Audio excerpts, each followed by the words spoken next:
White people are apparently genetically defective mutants. This according to a government website. Fantastic. So Black History Month website deletes article calling white people genetically defective mutants, as reported by Russia Today. They're actually quoting the Telegraph here. I just couldn't get the Telegraph's one because it's behind a paywall. At least they have the good grace to delete it. I guess. I mean, after being found out. I mean, I'm surprised they weren't just like, yeah, and... True, actually. Half expect them to do that. So as the UK celebrates Black History Month, a website promoting the event has deleted content featuring claims that white people are genetically defective mutants, which had appeared beside taxpayer-funded ads. The Black History Month website is not run by the British government, but it is one of the most prominent outlets promoting the month. It's also very much tied to the British state and deep state, which I'll go in a minute, and has featured content by prominent British politicians, all of whom pledged their support for the event and pledged to, quote, fight for racial justice. Yeah, justice, getting what you deserve, racial justice. The race is getting what they deserve. Not a liberal concept, an entirely socialist concept. Also, let me tell you about how white people are genetically defective mutants. Yeah. Anyway, that quote was from Liberal Democrat leader Ed Davey, of course, liberal. Every time. He wrote an article published on the site on Friday. It has also featured far more provocative and racist content. In 2016 article on the site explains the work of American psychiatrist Francis Kress-Welzig, who theorized that white people were originally, quote, genetically defective mutants who were driven from Africa by the black natives. Well, that's not true. Does she think that race mixing is impossible as well? But that's just not true. But how do you even get to that idea that, like, the white people exist as a thing in Africa and black people exist as a thing in Africa, and it's just that they kicked the whiteys out? It wasn't that their skin changed because they're in a different climate? Yeah. I mean, like...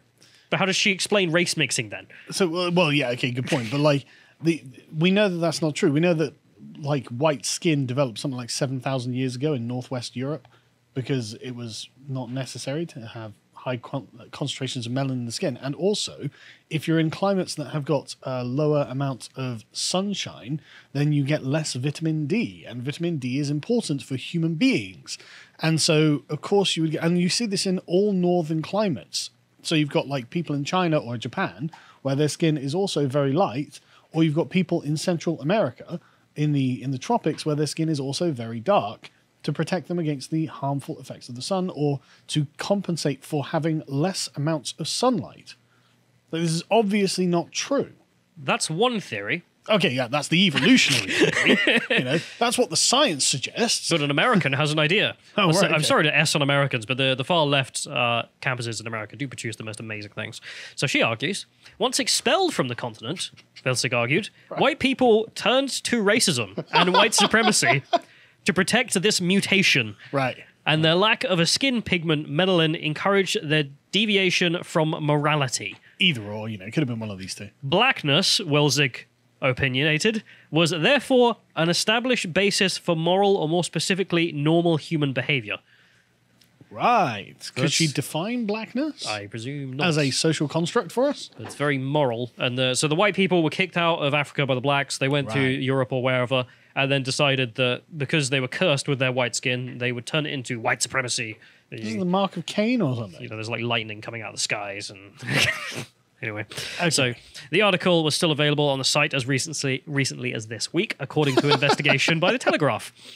Alongside the article, the website hosts taxpayer-funded recruitment ads for the British Armed Forces, the government agencies and police services, as well as ads for several UK universities. So that's your tax money funding these people. I tell you what, if they were going to recruit from any demographic of people, it's got to be their readers, got to be the best. Think white people are genetic mutants, join the British Army. Like... serve the country. That's. I wonder why the recruitment targets keep getting missed. No idea, Serco. Could be with what you're doing. Anyway, so it was pulled from the site after the Telegraph's investigation, and only after that. But other racially questionable content is still live. A 2020 article by Reach Society, a social entrepreneur via the Black Professionals Mentor Black Boys. I don't know what kind of name that is. And that is the receipt of the Queen's Award for Voluntary Service.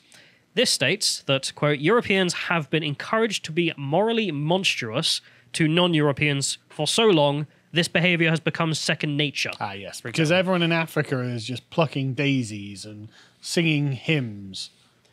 Africans have never been monstrous to other Africans. It's just the Europeans who are monstrous to Africans. And don't even get me started on what the Arabs have been doing to the Africans. There's just noble land of Rhodesia, and then the evil white man turned up. And, Yeah.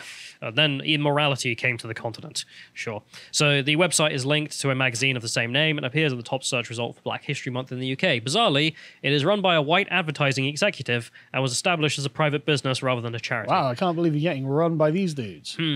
Turns out, we've been on this website before on this podcast. Oh, have we? Yeah, so this is a segment I did with Bo back in the day. Wokeism was run by the Feds. And this was, I think it was MI5's website. And there was a whole bunch of things of like, yeah, we're endorsed by Stonewall, which is not something to be proud of. And then they have the Black History Month logo there, and you couldn't click on it. Like, it was non-interactive for some reason. Oh, I wonder why.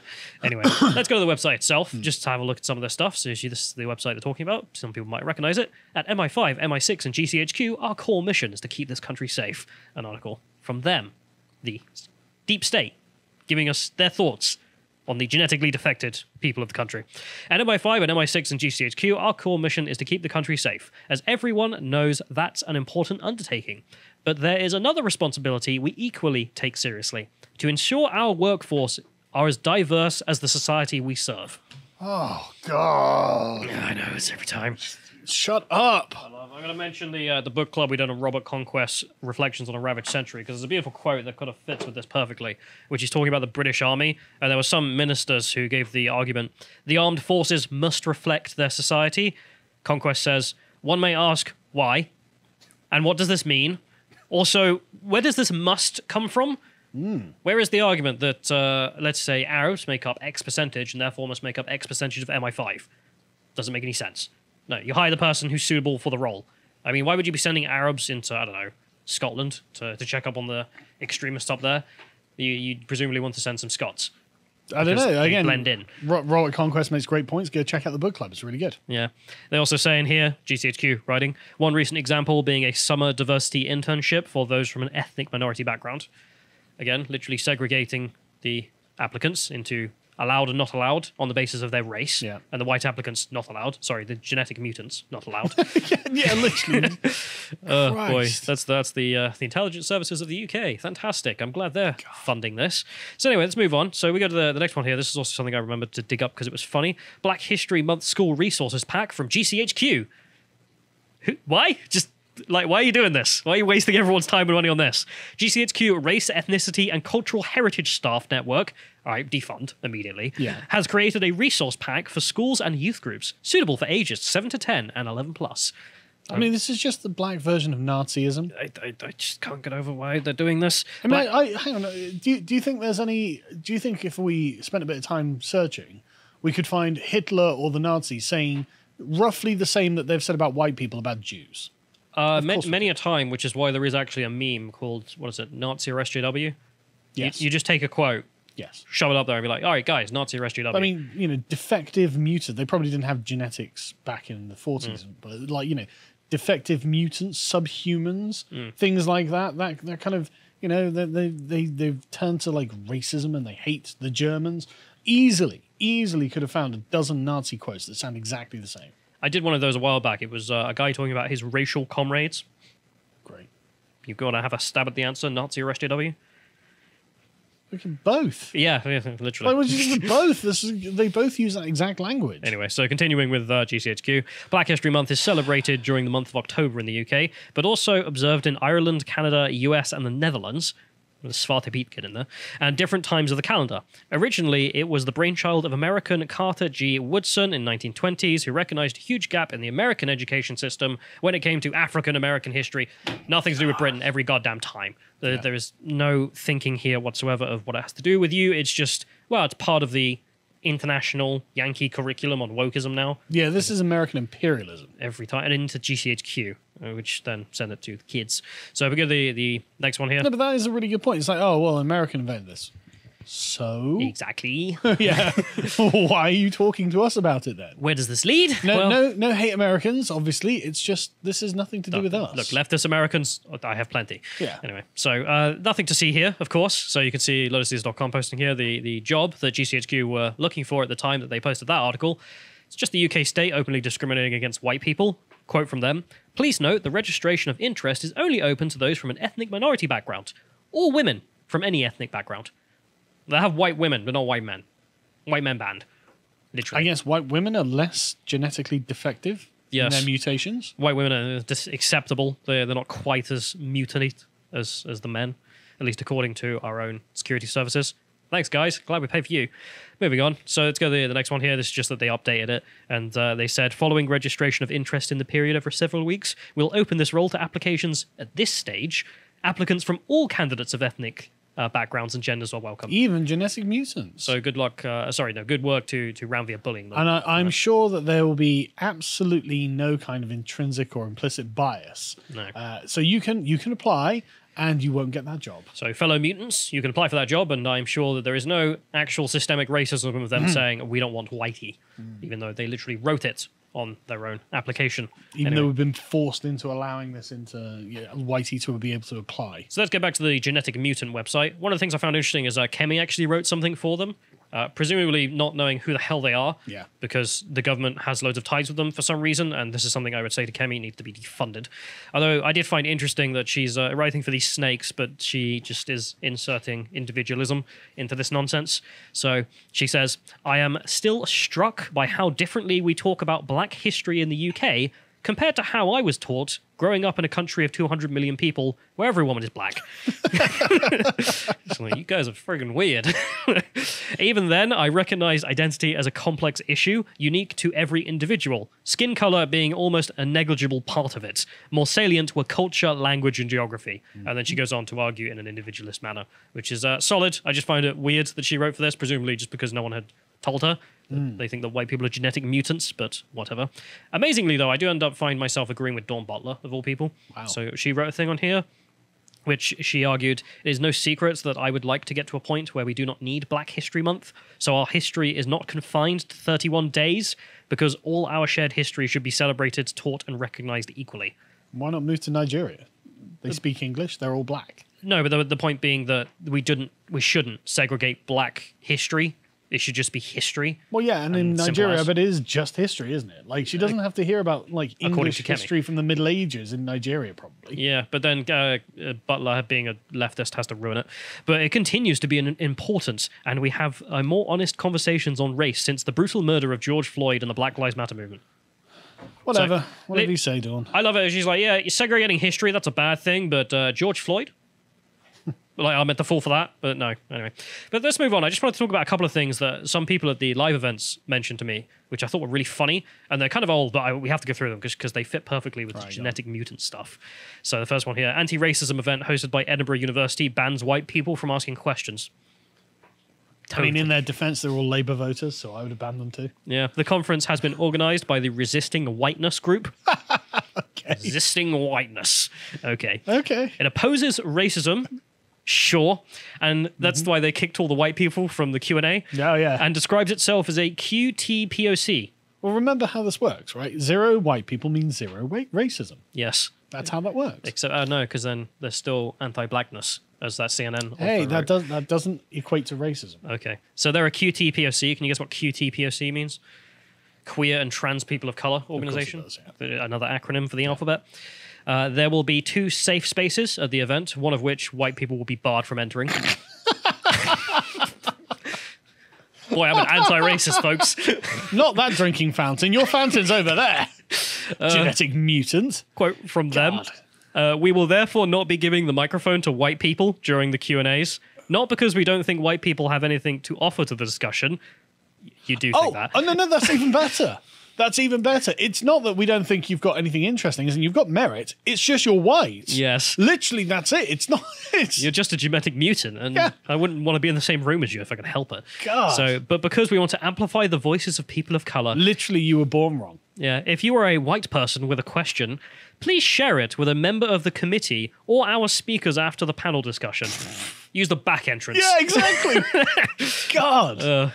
And someone wrote in here, that was funny, they wrote, imagine if this event was called Resisting Blackness, with non-white people being told that they could not ask questions, nor access a room because they were the wrong color.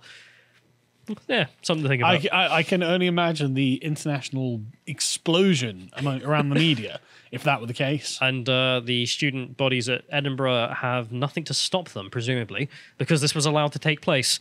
And there is one more thing in Edinburgh that I found really funny that I'm just going to mention, which is, of course, it gets worse because it's Scotland. If we go to the next one. This is our struggle. Edinburgh BAME community replace white organisers to run race protest. So the word for struggle in German is Kampf. Yeah, das ist unser Kampf. No, not that it matters, you know. Das ist mein Kampf und unser Kampf. Anyway, so the former organisers of the Black Lives Matter protests planned in Edinburgh have apologised and stepped aside to allow the capital's black and minority ethnic BAME community to lead the event. All right, so the organisers were white. Yes. So and the genetic mutants were like, oh God, I'm sorry. I'm sorry, we're mutants. And It's like step a bunch back. of Jews organising a Nazi party rally or something and then being like, oh, we better stop because we're not. Apparently there were some Jews who did go to Hitler's rallies and used to chant down with us because they thought it was a meme. And it wasn't a meme. That's dark. Anyway, so these non-Aryans, I presume, stepped down to allow the more Aryan race of BAME to take its rightful place as the superiors in this race protest. Quote from them. I just can't stand the left at this point. This is our struggle, and we have to be the face of it. You can't have white people speaking on our experiences when they have no experience of it. Oh God, it just sounds like Nazi rhetoric. This is unser Kampf. Wir kann nicht haben der Whites. No whites allowed. Das Juden speaking on our experiences when they have no experience of it. Oh God. Yeah, so that's Scotland, and also surrounding the whole situation with the genetic mutants that are you and me, my friend. We are no longer people, but genetic mutants, according to government-funded websites in the UK. Well, at least we know our place in the hierarchy now. Yeah, also At the GCHQ bottom. also has that opinion. God. Could you imagine being in court and bringing that up? They like charge you with something. Like, yeah, well, you. Just. Ugh. Anyway. Well, I mean, honestly, on the plus side, the more they reveal themselves, more undeniable it becomes. If you enjoyed that segment from the podcast, The Lotus Eaters, you can catch the full podcast at 1 p.m. every weekday UK time at lotuseaters.com. You can also sign up at lotuseaters.com to get access to all the premium content we have on the site. Yeah, that's how we keep this whole operation running. And recently we've put up loads of great stuff, such as this interview with legendary comedian Steve Hughes, one of my personal favourite comedians, so it was a real honour to be able to meet him. But one thing that I didn't expect, that he would be such a deep thinker. And this, honestly, this podcast is genuinely like a meeting of minds in a way. He was right on my wavelength on a bunch of things and helped me actually connect a bunch of dots, but I'm not going to carry on and spoil it. We also, of course, have lots of interesting articles that have been written, such as this one by Josh about the dumbest country on earth. And for premium, for silver tier subscribers, we also include a link, so it's we have an audio reading of it from a chap called Jonathan, who has a very smooth voice that you will enjoy. And this is great because often I don't have time to read all of the articles we put up, because we've put up a lot of regular content. And so this saves me the hassle of having to read it myself. So I really actually am very appreciative of this feature on a personal level. But we also do the Contemplations and Epochs, which are just interesting podcasts about interesting things. These are regular weekly podcasts. So this one is one of our writers, Josh, he's got a master's degree in psychology, talking about theories of intelligence and how they matter. And of course, we've got the Epochs, where myself and Bo, or in this case it was Josh and Bo, talking about the life of Sir Francis Drake. So that's 2 solid hours talking about England's most notorious adventurer. But we've also got lots and lots of other ones. This is number 21, so there's a good back catalogue there. And finally, we have our book clubs, and this is the part that I'm most proud of. Recently, we've done Shooting an Elephant by George Orwell, and Reflections on a Ravaged Century by Robert Conquest. Yeah, Robert Conquest is fantastic. Just if you want Western chauvinist historian, he's your man. Anti-socialism. Yes, in all forms, it's fantastic. So yeah, and like I said, that's what keeps the podcast running. So if you want to become a member, thank you very much, and we think there's some great stuff you'll enjoy.